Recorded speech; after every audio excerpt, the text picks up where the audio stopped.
Olá, essa é a disciplina de Introdução às Ciências Físicas 1 e eu sou a mediadora Jane Rangel. Eu estou trazendo aqui hoje um problema que envolve a segunda lei de Newton. E o problema consiste no seguinte: um caixote de 50 kg está suspenso por uma corda. Qual será a tensão na corda se item A, o caixote estiver em repouso, item B, o caixote subir com velocidade constante igual a 5 metros por segundo, item C, o caixote subindo, ele estiver acelerando com uma aceleração igual a 5 metros por segundo ao quadrado, partindo de uma velocidade inicial igual a 5 metros por segundo, e item D, o caixote está descendo, ele estiver acelerando com uma aceleração igual a 5 metros por segundo ao quadrado, partindo de V0 igual a 5 metros por segundo. Vamos resolver então o problema item por item, começando aqui pelo item A. O caixote estiver em repouso. Então, se ele está em repouso, vamos começar a resolver o problema olhando a situação física. Então, nós temos o caixote, e nós temos aqui a nossa corda tensionada, mantendo então esse caixote suspenso. Vamos então desenhar o diagrama de forças desse corpo. Então, a gente substitui o nosso caixote por uma partícula no espaço e desenhamos então as forças que estão atuando nele, sobre ele. Então, nós temos a tração da corda T aqui para cima, puxando, e a força peso para baixo devido à interação gravitacional.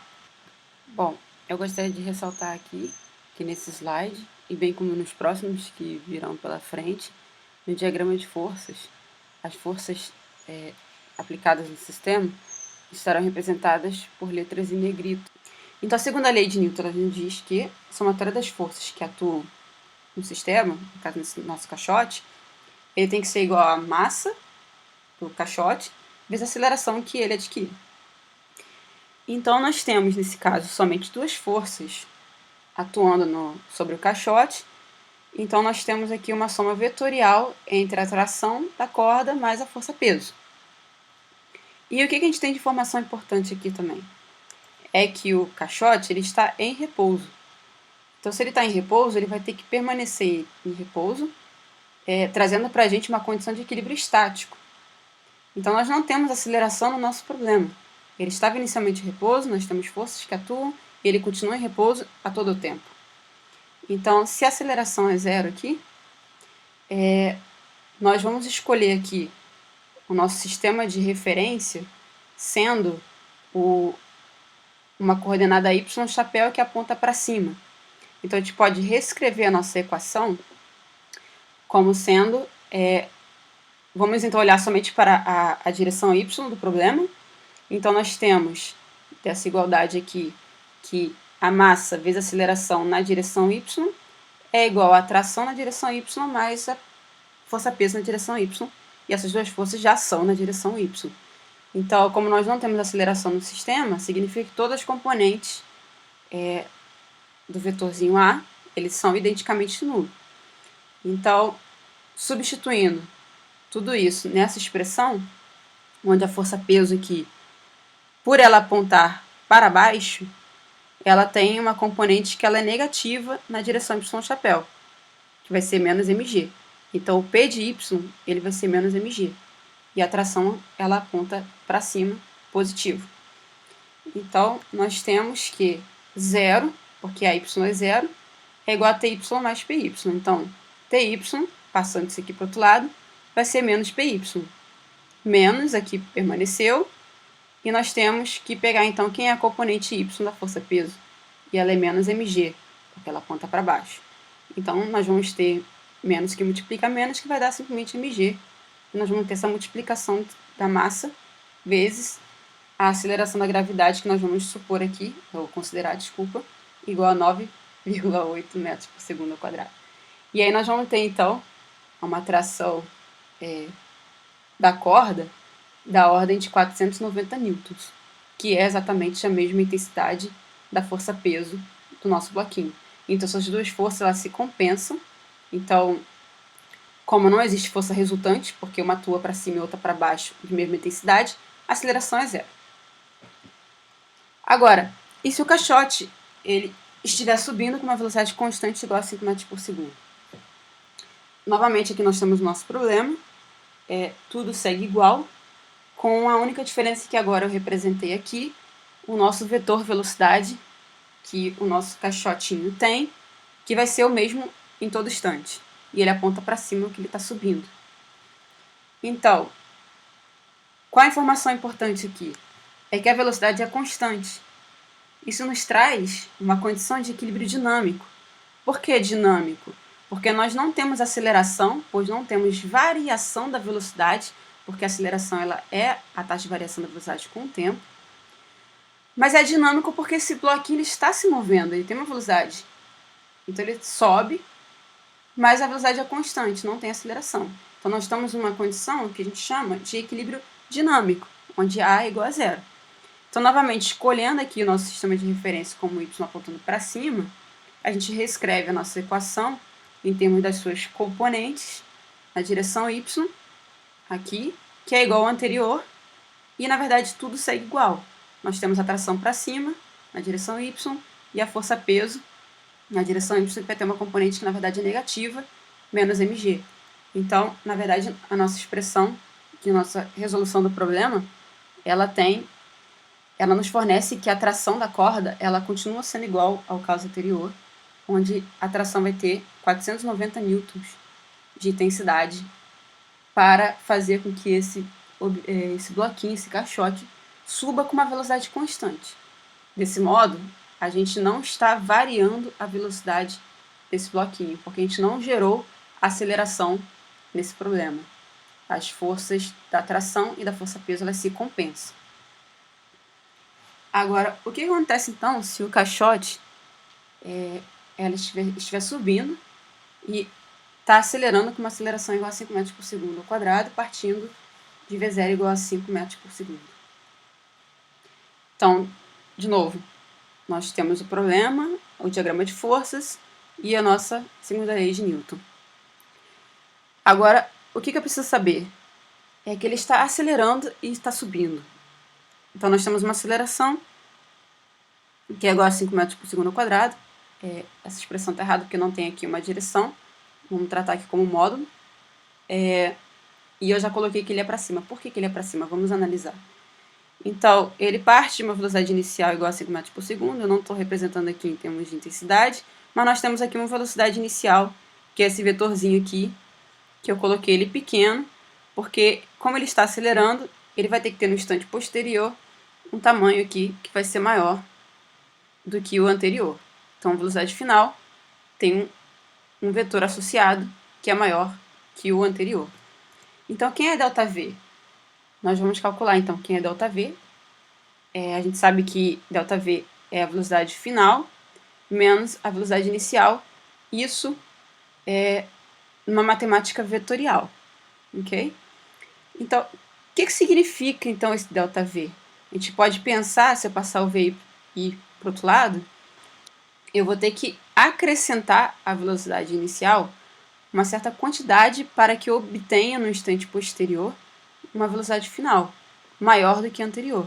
Então, nós temos aqui a velocidade final, um vetor grande, eu tenho velocidade, vai ser igual à velocidade inicial, mais um incremento, de modo que ele possa, então, adquirir esse tamanho aqui. Então, eu tentei colocar aqui nessa equação, em termos de desenhos de vetores, para poder mostrar, então, que nós temos uma velocidade inicial, e eu somo com um incrementozinho, de modo a ter VF aqui, nesse tamanho, indicando, então, que a velocidade aumentou. Então, esse incremento aqui é o nosso ΔV. ΔV, então, ele aponta para cima, que vai ser somado a VI para dar VF. Então, como a gente sabe que a aceleração ela é a variação da velocidade com o tempo, e a gente tem também que o nosso tempo está correndo cronologicamente, aumentando na seta do tempo, então essa parcela aqui embaixo ela é positiva, a aceleração ela vai estar apontando na mesma direção que a taxa de variação da velocidade. Então, se ΔV aponta para cima, a aceleração aqui também vai ser para cima. Então, vamos novamente escolher aqui o nosso sistema de referência como sendo y apontando para cima, e a gente vai reescrever então nossa equação como sendo m a y, porque nós vamos trabalhar aqui, nós estamos olhando para o nosso eixo y, onde no eixo x nós não temos forças atuantes, não temos aceleração nessa direção, vai ser igual então a ty mais py. E reescrevendo aqui quem é a aceleração e os nossos vetores em termos de componentes, nós temos então que a nossa aceleração ela tem uma componente AY na direção Y, que é positiva na direção Y, igual a 5 metros por segundo ao quadrado. TY aponta para cima, como antes, e P, novamente, nós temos a componente PY, que vai ser menos mg, porque ela aponta para baixo em relação a esse sistema de referência. Então, isolando TY aqui, nós vamos ter MAY menos PY para o outro lado. Então, MAY menos, quem é PY, menos MG. Então, menos que multiplica menos vai dar mais. Quando eu coloco em evidência o M, eu vou ter simplesmente que a massa multiplica a soma das acelerações. Ou a aceleração na direção Y mais a aceleração da gravidade. Então, quando eu substituo os valores, aqui eu vou ter 9,8 mais 5 vezes 50 kg do bloquinho, nós vamos ter uma tração cuja intensidade ela é da ordem de 740 newtons. Então, ela é maior do que a nossa força-peso, que era em torno de 490 newtons, né, se eu não me engano. E, por ela ser maior, nós temos uma força resultante atuando no sistema, que vai gerar, então, aqui uma certa aceleração para o bloquinho, que vai ser da ordem de 5,0 metros por segundo ao quadrado. Então, nós precisamos ter uma tração maior que a força-peso para fazer esse bloquinho subir acelerado. No caso anterior, ele subia, mas com uma aceleração nula, ou seja, a velocidade era constante, e naquela situação, então, o modo da tração T era igual ao modo da força-peso. Nesse caso, não. A tração, digamos assim, ganha essa briga, e aí ele sobe acelerado. Agora, o que acontece se ele está descendo e acelerando com uma aceleração igual a 5 metros por segundo ao quadrado? Então, a situação física ainda continua sendo a mesma, porque nós temos somente duas forças atuando no nosso bloquinho. A equação de Newton, a segunda lei de Newton, ela continua sendo a somatória das forças, igual a T mais P, vetorialmente. E ele está acelerando. Então, vamos ver o que isso significa agora nesse problema. Então, ele está descendo, então ele tem uma velocidade aqui inicial para baixo, e ele está acelerando. Então, no instante posterior, ele tem que ter uma velocidade maior do que ele tinha antes. E como a gente fez antes, vamos ver quem é esse incremento que eu tenho que colocar, que eu tenho que somar essa velocidade inicial para obter uma velocidade final desse tamanho. Então, eu representei aqui de novo esse vetor para baixo, grande. Eu tenho esse vetor inicial aqui, e eu preciso acrescentar esse ΔV, de modo que a soma desses dois resulte, então, num vetor desse tamanho. Então, no instante posterior, eu vou ter um V final apontando para baixo e dessa intensidade.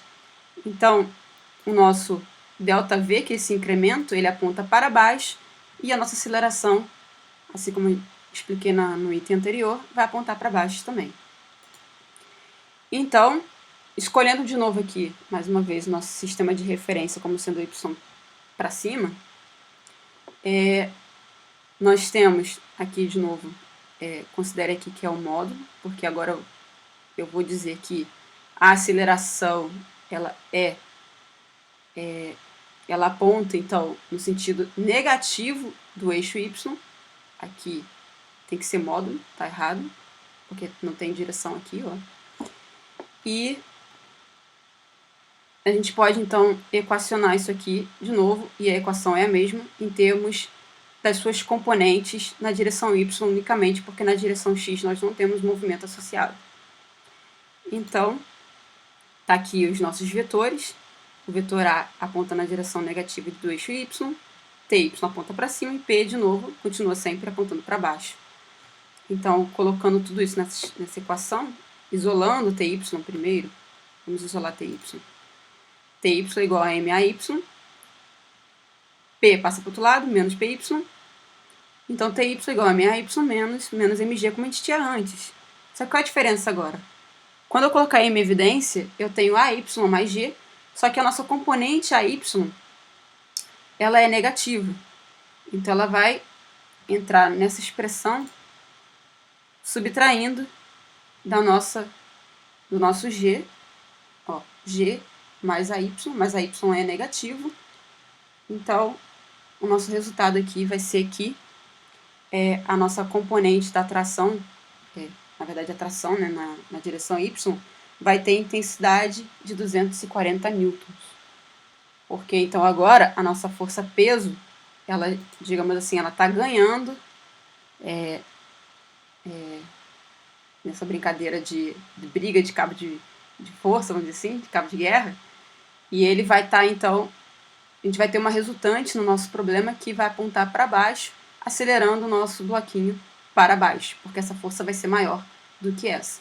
E, portanto, a nossa tração ela tem que ser menor do que a força-peso. Lembrando, se